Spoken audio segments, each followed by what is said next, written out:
Hola, hola, hola, ¿qué tal? Soy José Alfredo Espinal y este es el podcast de Caribbean Digital TV a fondo, que cada semana tiene un invitado de lujo. En esta ocasión me place presentarles a un amigo y a mi pastor, Juan Esteban Martínez. Ese es nuestro pastor de la Iglesia de Dios de Pekín, a quien les damos la bienvenida, pastor. Sí, amén, amén. Qué gusto tenerle con nosotros. Muchas gracias, amén. El gusto es mío estar aquí también. Queremos saludar a toda la audiencia y decirle que hoy es un día especial, como son todos los días, pero hay una palabra especial también para cada día. Así es. Hace días que ya estábamos fraguando este encuentro aquí, este podcast con el pastor Esteban Martínez, así que se le conoce allá en la Iglesia de Dios de Pekín, en la zona sur de Santiago, que ya tiene unos cuantos años allá. Vamos a conversar un poquito con nuestro pastor acerca de su vida, de su trayectoria y de todo su recorrido, y también lo que fue de él antes de estar en el cristianismo, que eso es importante que la gente lo sepa. Pastor, háblanos de usted, de Esteban Martínez, de dónde viene, dónde nació, quiénes son sus padres. Háblanos por ahí primero. Sí, muy bien. Ok, nada, yo nací en un campo de Ceibo llamado Jobodulce del Cuey.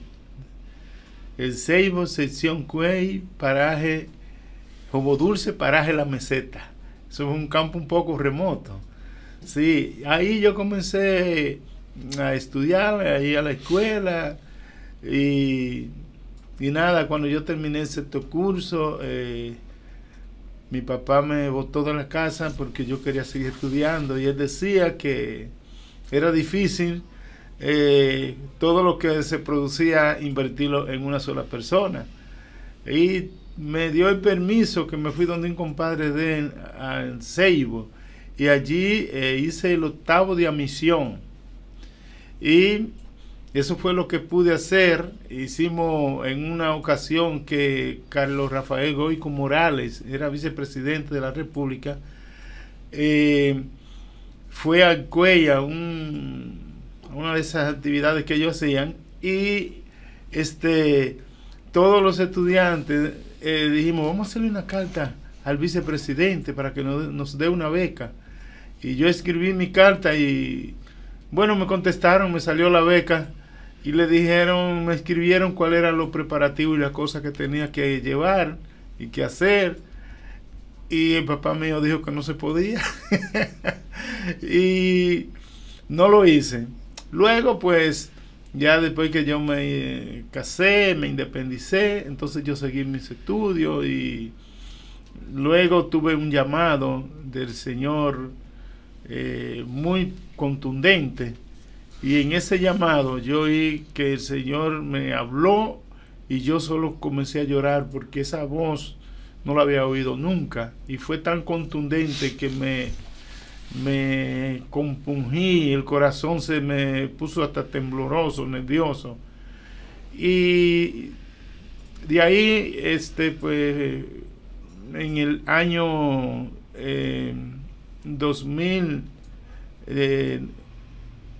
1991, en el año 91 fuimos a la iglesia, mi esposa y yo nos entregamos al Señor y comenzamos a una iglesia evangélica, y comenzamos allí a crecer en la palabra, en los conocimientos, y entonces como a los 6 meses el pastor va a mi casa, porque el Señor estaba tratando con el pastor, diciéndole que él me había llamado para cosas grandes, y le fue mostrando que yo tenía que iniciar el ministerio. Y cuando él me llamó, me dijo, te necesito para mi evangelio, te he llamado para mi evangelio. Pero yo estaba callado, no decía nada.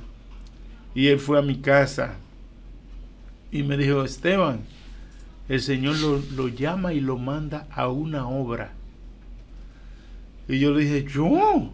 Porque yo era taxista y yo me iba bien, yo era presidente de un sindicato turístico en Valladolid. eso pertenece a Romana Higüey, y yo me sentía muy bien, y yo dije, no. Y cuando yo le dije que no, cayó sobre mí un poder que yo caí al suelo llorando, que parecía, yo sentía que era como que me estaban clavando espinas en todo el cuerpo. Y yo comencé a llorar y a decirle, sí, ya, yo voy, como cuando un niño hace una cosa, que papá le está dando una pela y dice, ya, no voy a volver, no me dé más. Y yo le decía, ya, señor, ya, sí, yo voy. Y entonces me fue aflojando. ¿Y qué tiempo, pastor, le tomó asimilar esto, el cambio, cuando vino ese llamado? O sea, porque no es fácil, como de toda la vida de taxista, ¿verdad? Y quién sabe es otra cosa más que hacía para ganarse la vida antes de taxista. ¿Qué tiempo le tomó asimilar de que usted era cristiano? O sea, de un hombre de Dios. Yo desde que me convertí sentí algo diferente. Ese llamado. Pero yo seguí trabajando mi trabajo como taxista por un tiempo. Y hubo un momento que yo llevé unos turistas a una discoteca en la Romana, y los turistas, yo no entré, dije, no, yo soy cristiano, yo no voy a entrar.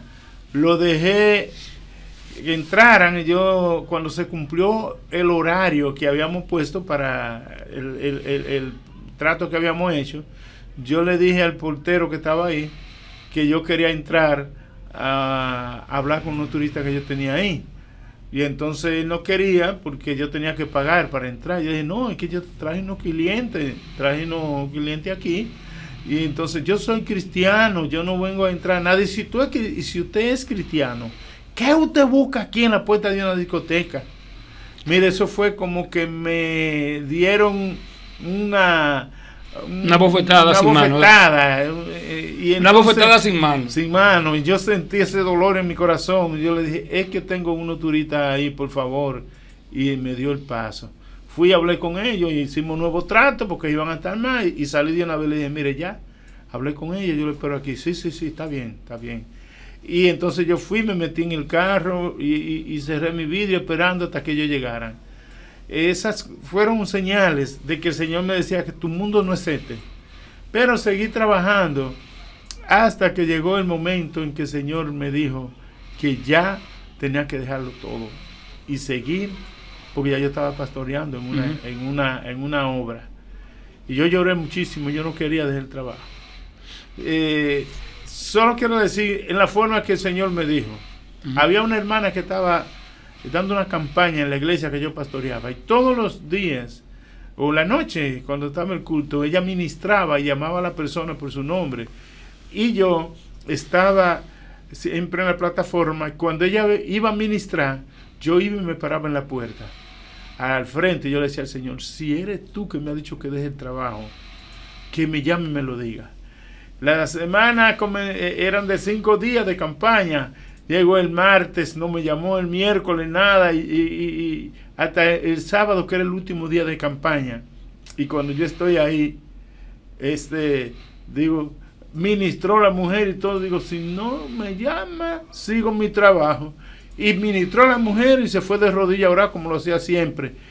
Y antes de los 5 segundos, cuando fue de rodillas, saltó y me dice, pastor, venga acá, el Señor le da un mensaje, venga. Mire, cuando yo vine a llegar al altar, ya yo no era yo estaba derretido, porque yo sabía lo que yo estaba hablando con el Señor, y solo me dijo, dice el Señor que deje ese trabajo, que yo te sustentaré, que siga la obra que te he llamado, que yo te sustentaré. Me derretí llorando, y hice arreglo, vendí el parqueo, ya era el presidente del sindicato, vendí el parqueo, vendí todo lo que tenía que ver con eso, y comencé la obra. Pero nunca quise como dependerme totalmente hasta que el Señor hizo eso conmigo. Estamos hablando de cuántos años, pastor, desde ese llamado hasta la fecha. ¿Cuántos años estamos hablando? Bueno, estamos hablando de 34 años que yo tengo ya como pastor. Pastoreando. Sí. Su señora esposa, Gladys, la conocemos como Gladys de Martínez, sí, ¿verdad? ¿Ella fue primero al Evangelio o usted? ¿O ambos a la vez? ¿O cómo fue ese conocimiento con la que sería su futura esposa? Ella, no, ya nosotros éramos pareja, teníamos, ya nosotros tenemos 51 años para 52. Okay. O sea, que se conocieron antes de dar el paso a los caminos del Señor. Sí, antes.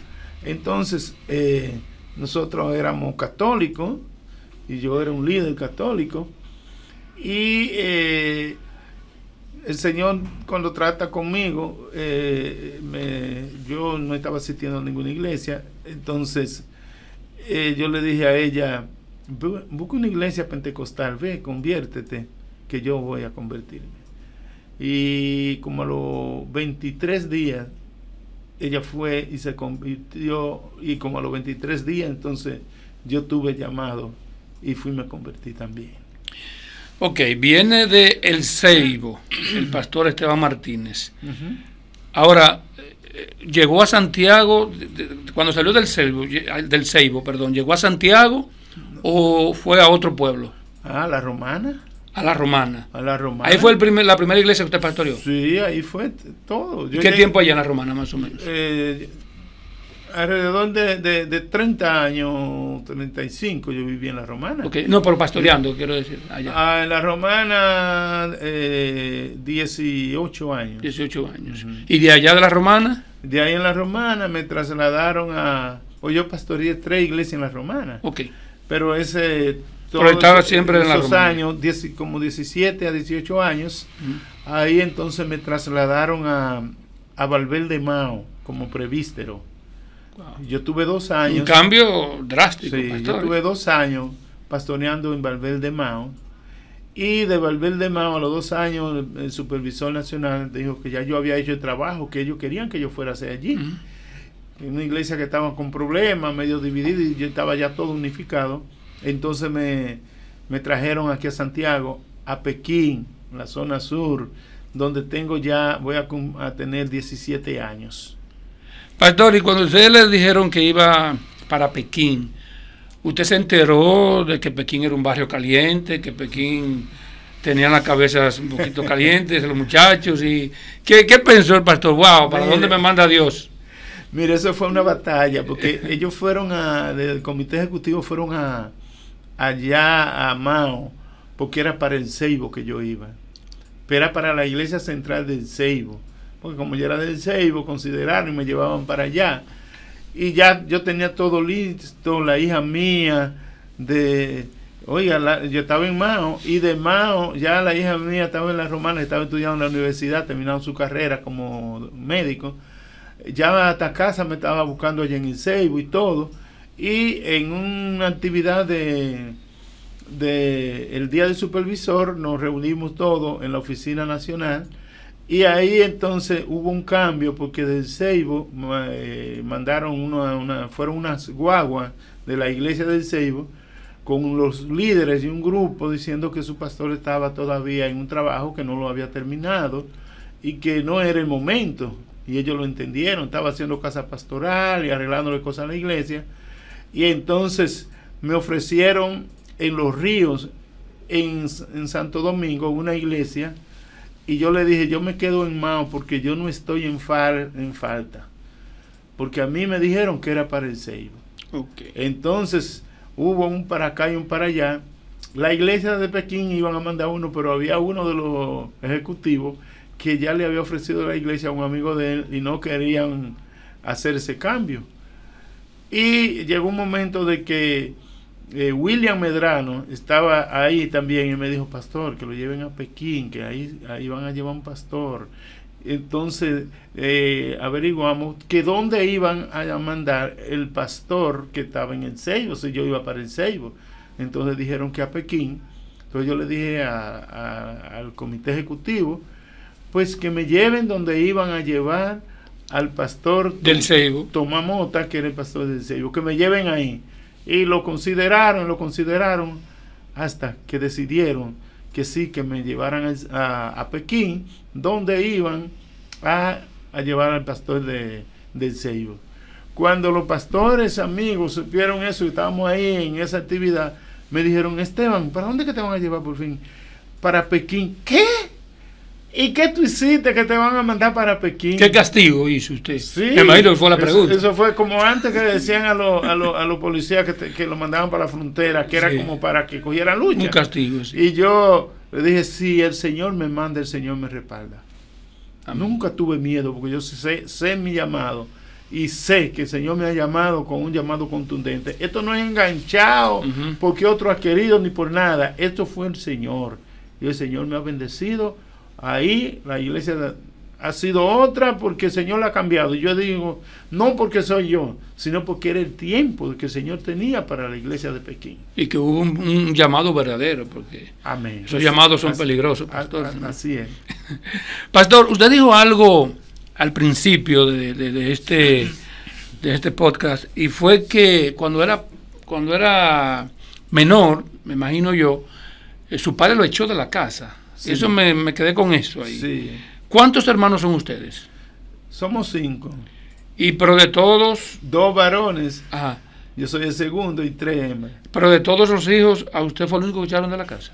A mí, porque yo quería estudiar. Siempre mi papá decía que yo iba a salir muy fuerte, que yo era porque yo era interactivo y yo la averiguaba y yo quería saber. Porque eso, cuando yo nací, mi mamá me dijo, cuando tú naciste, vi algo en ti diferente. Y yo dije, este muchacho tiene una virtud.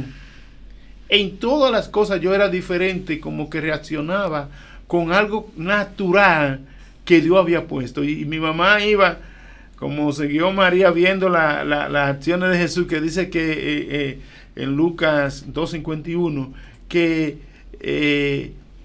él iba creciendo en estatura y en sabiduría, y su madre iba guardando todo eso en su corazón, porque su madre sabía el llamado que ella, cuando el ángel Gabriel habló con ella. Entonces, ella sabía la promesa que había. Entonces, mi mamá sabía lo que había en mí, y mi mamá me defendía mucho. Y en una ocasión, el papá mío me dijo que me fuera, porque yo no iba a acabar con todo lo que había. Esa fue la causa, porque yo era el más fuerte. Cuando yo estaba en el estudio, en unos tiempos fuertes que yo quería estudiar, el papá mío escuchaba noticias de los tiempos de Balaguer, de las escuelas, de que mataban estudiantes. Ven a oír lo que tú quieres, eso es lo que tú quieres, oye. ¿Y qué edad tenía usted, pastor? Cuando fue echado de la casa. Yo tenía alrededor de 16 años. Ok, ya era un adolescente, un joven ya casi adulto. Sí. Bueno, debe ser duro, sí, me imagino yo, y más para la época también.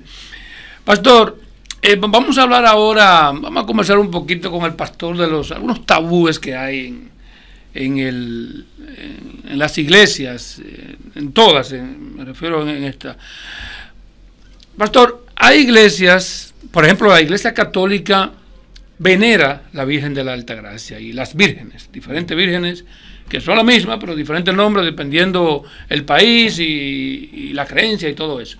La iglesia de los mormones no toman café. Hay una iglesia que guarda los sábados. Hay otra iglesia que son ortodoxos, que no aceptan que las mujeres usen maquillaje y tienen que ser faldas hasta los tobillos y así sucesivamente. ¿Por qué todos esos cambios y esa diferencia, pastor? ¿Por qué? ¿A qué se debe? Bueno, mire, la interpretación de la palabra de Dios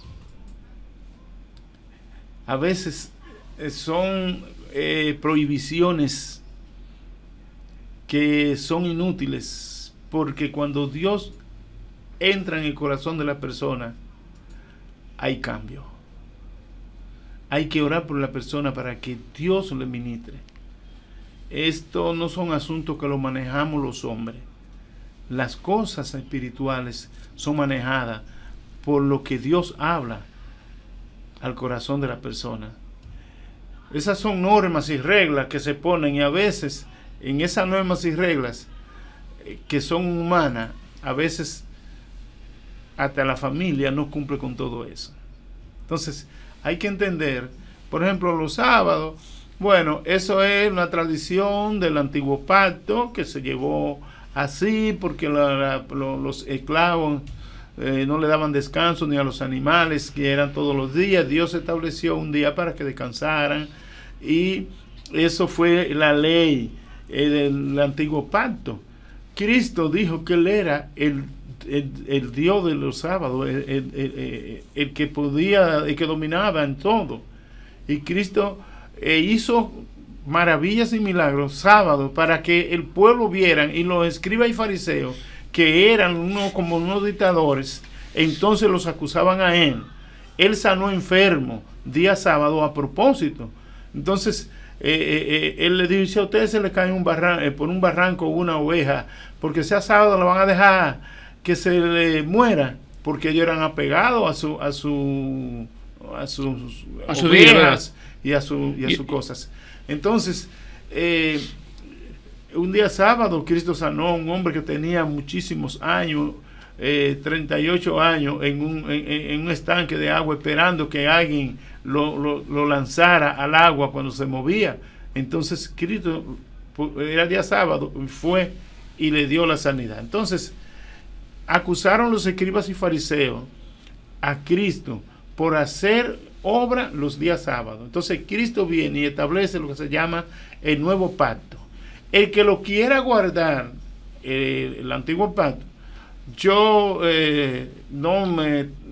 eso no me hace ningún cambio en mi vida.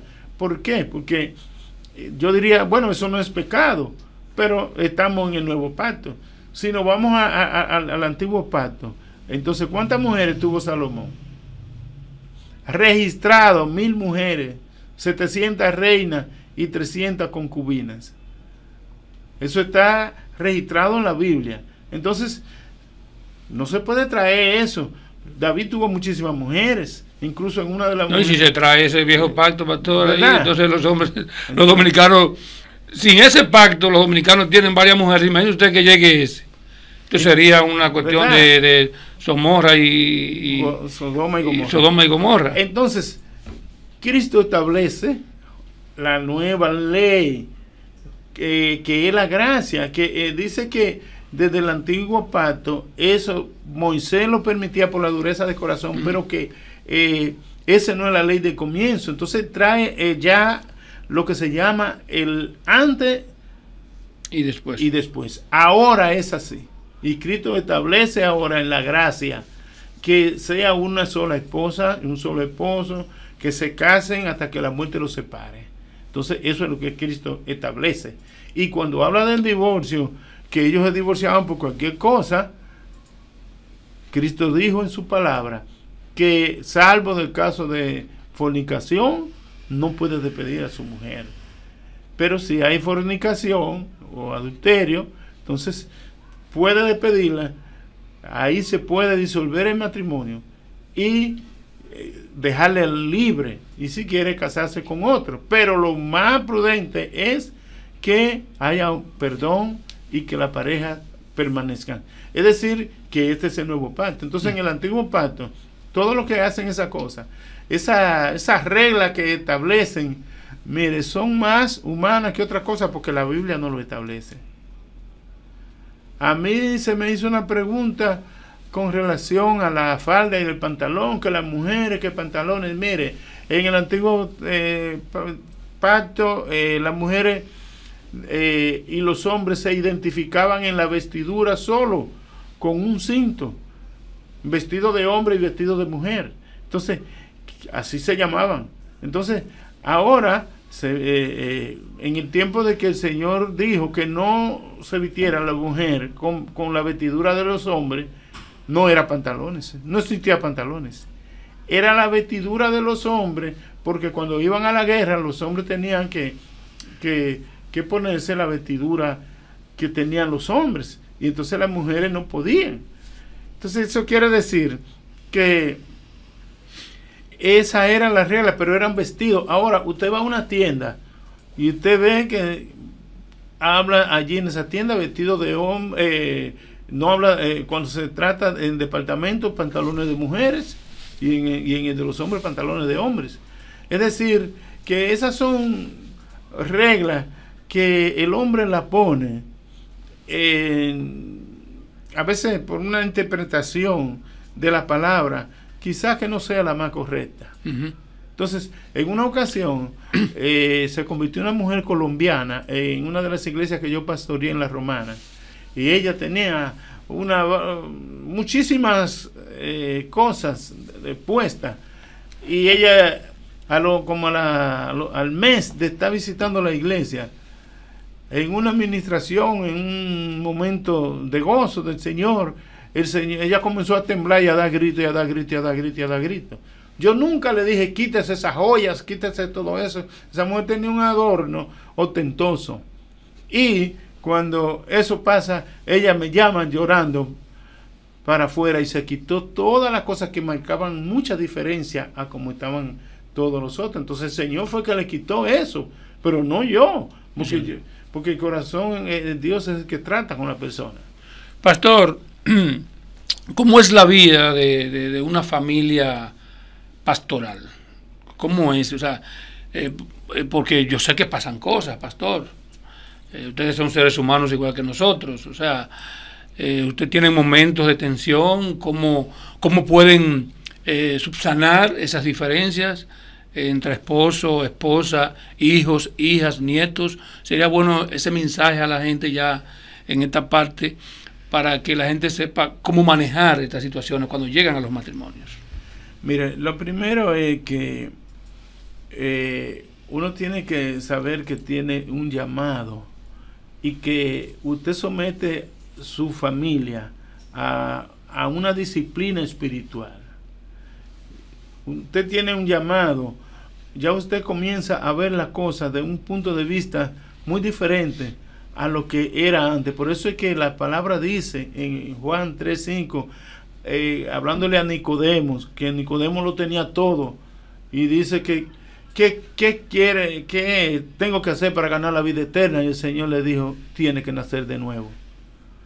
Y este hombre, que era un centurión, dice, pero ¿cómo yo voy a entrar de nuevo al vientre de mi madre? Y el Señor le dice, es del agua y del espíritu.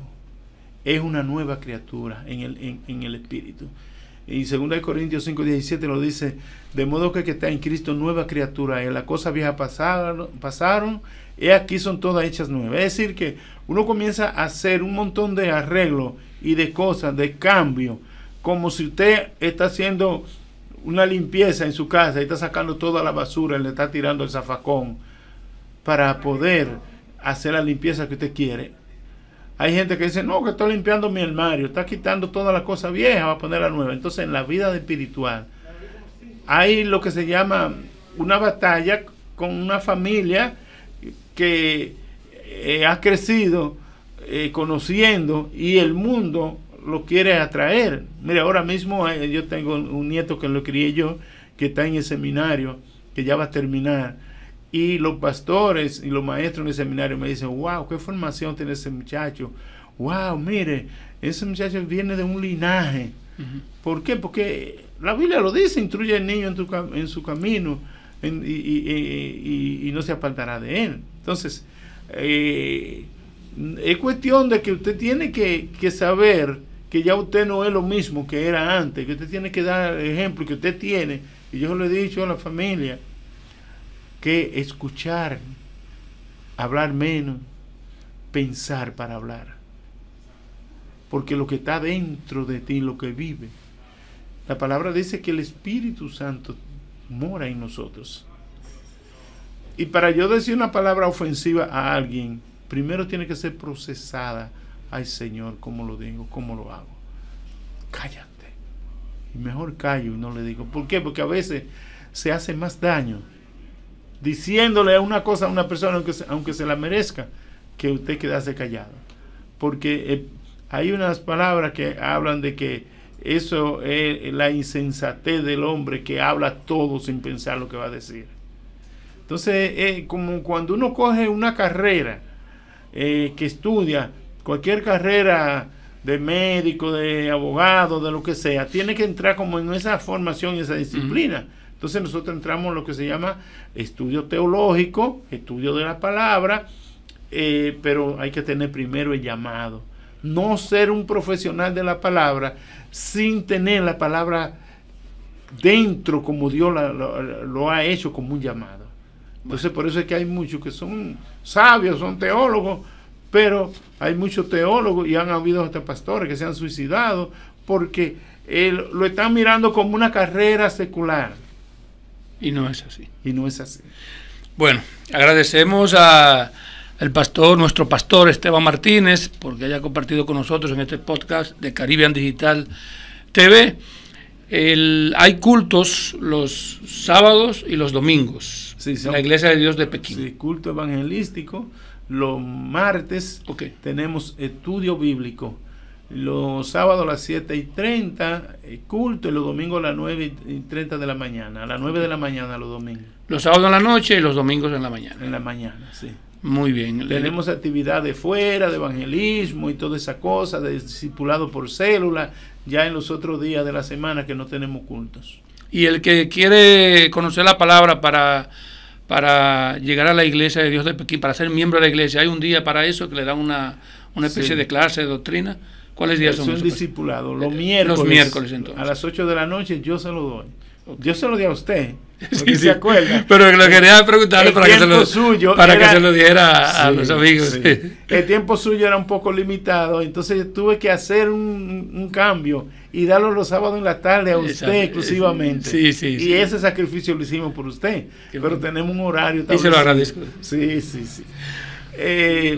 Bueno, yo tenía una palabra aquí que la quería compartir, pero ya no tenemos. No, claro, vamos a aprovecharla, pastor, sí, para despedirnos con esa palabra. Entonces, sí. Vamos a ser breve. Lo que yo le quería hablar, y ya lo voy a decir, es la verdad versus la mentira. La verdad. Vamos a hacer esa diferencia entonces. La verdad. Y ahí esto encaja con lo que estamos hablando. El llamado que Dios hace es la verdad. Desde el inicio ha habido dos fuerzas contrarias, que es la verdad y la mentira. El diablo engañó a Adán y a Eva con la mentira. Le dijo, con que Dios ha dicho que esto y que aquello. No, hombre, no. Ustedes van a ser igual que Dios. Una mentira. Entonces, en Juan 8:44 dice que Satanás es padre de mentira y que él es mentiroso desde el principio. Esa palabra de que Satanás, a veces hay gente, mire, pueden ser en los medios públicos, en los tribunales y en todas las cosas, que a veces en la mentira y el engaño la gente se refugia. Y la verdad es la que nos hace libre.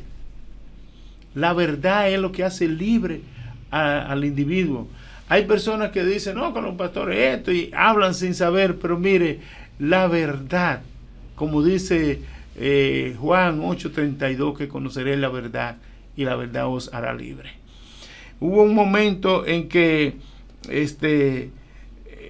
como dice Apocalipsis 22:15, dice que lo perverso, oiga, lo perverso, en la versión Reina Valera dice los perros, pero en la otra versión popular dice los perversos no entrarán al reino de Dios, ni los mentirosos, ni los adúlteros, ni los hechiceros, ni los idólatras, todas esas cosas.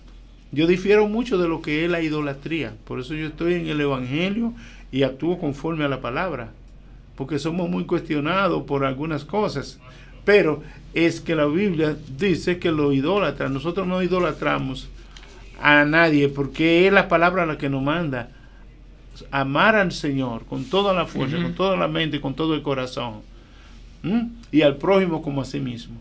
Esa es la ley, y esa es en sí ahora lo que Cristo establece, que ame a tu prójimo como a ti mismo. Amén. Entonces, la mentira ha sido algo que ha dañado mucho, y hay personas que se alojan en la mentira. Entonces, la verdad es lo que le da la libertad a la persona. Amén. Amén. De manera que con esta palabra ya finalizaremos. Yo creo que la mencioné aquí las 7 dispensaciones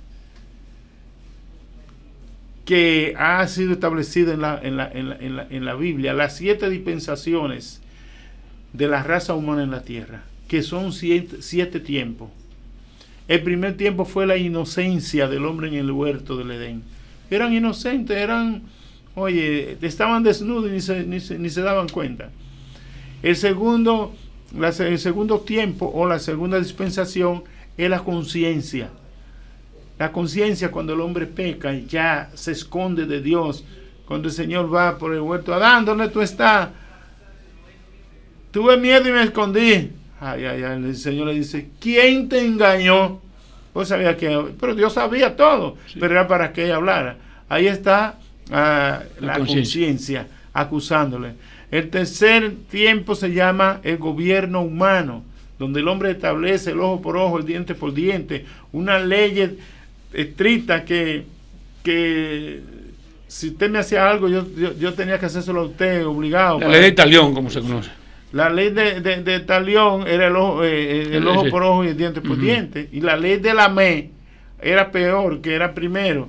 La ley de Lamé, que era 7 veces lo que Antonio hacía, yo tenía derecho a vengarme 7 veces si yo quería. Después viene la cuarta dispensación, que es la promesa. La promesa es donde se anuncia en los profetas, las promesas del avenimiento del Mesías, del Salvador del mundo. Eso lo establecieron hasta en la cuarta dispensación, la promesa que Dios le estaba dando al mundo. La quinta es la ley donde ya se escribió la ley de Moisés, donde ya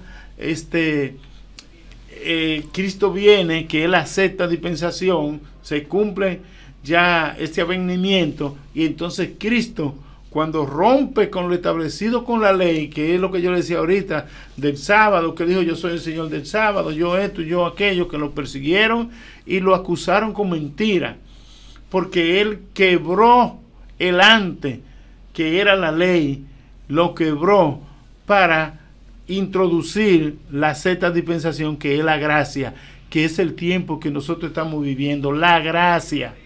Entonces, para que la gracia pudiera estar en nosotros como está hoy, tuvo que romper con ese pacto antiguo de la ley, de los escribas y fariseos, de que mataban a la gente por cualquier cosa. Miren, en un momento una mujer que estaba adulterando, le dicen la mujer adúltera, pues la estaban matando a pedradas, pero ¿y dónde estaba el hombre que ella estaba adulterando? Al hombre no le hacía nada. Cuando lo llevan donde Jesús, el mismo Jesús le dice, el que se sienta libre del pecado, que tire la primera piedra. Y todos se fueron, porque era una ley que se la aplicaban a quien querían. Y ya la última dispensación, que es la séptima, el último tiempo del ser humano, es lo que se llama reino, que es lo que esperamos, el rapto de la iglesia, ya para ser levantado, para vivir con el Señor o morar en una boda especial que se llama la boda del Cordero, por 7 años en el cielo. Después de esos 7 años ya vamos a descender con Él a la tierra para juzgar a las naciones, nosotros como reyes y sacerdotes, y entonces entramos en lo que se llama el reino milenial, donde va a haber un milenio de 1000 años viviendo aquí en la tierra, y al final de ese milenio se va a purificar la tierra, va a descender fuego, Satanás va a ser lanzado al lago de fuego con todo, que es lo que se llama el juicio del gran trono blanco, y dice Apocalipsis 20:15 que no se halló inscrito en el libro de la vida, fue lanzado al lago de fuego. Y entonces Satanás y la serpiente antigua y el dragón, que es diablo, con todos los seguidores, fueron lanzados al lago de fuego por los siglos de los siglos. Entonces, después que suceda eso, nosotros que hemos sido ya elegidos, que ya fuimos raptados, que ya somos santos, entonces dice que descenderá fuego del cielo y quemará toda la impureza de la tierra. Oiga, va a haber cielo nuevo y tierra nueva, lo dice la palabra, y entonces dice que entonces descenderá la gloria de Dios a la tierra para vivir en esta gloria por los siglos de los siglos. Amén. Bueno, ahí hay palabras sabias. Pastor, gracias, la verdad, muy interesante. Amén. La verdad que sí. Bien, señores, este podcast con el pastor Esteban Martínez, pastor de la Iglesia de Dios de Pekín. La Iglesia de Dios de Pekín, que está ahí en el centro del barrio Pekín, en la zona sur de Santiago. Si usted quiere visitar esta iglesia, una iglesia sana, como es su eslogan. En la avenida Los Jazmines, la avenida principal número 3, cerca del mercadito nuevo que hay ahí. Cerca del mercado de Pekín, sí, ¿se conoce? Cerca del mercado de ahí Pekín. Está. Los sábados en horas de la noche y los domingos en horas de la mañana. Usted puede disfrutar, gozarse con el Espíritu Santo, allá con los pastores y los líderes o cualquier invitado que va a llevar un mensaje. Y la palabra sanadora. La palabra de Dios. Bien, gracias señores y hasta la próxima. Este ha sido el podcast de Caribbean Digital TV.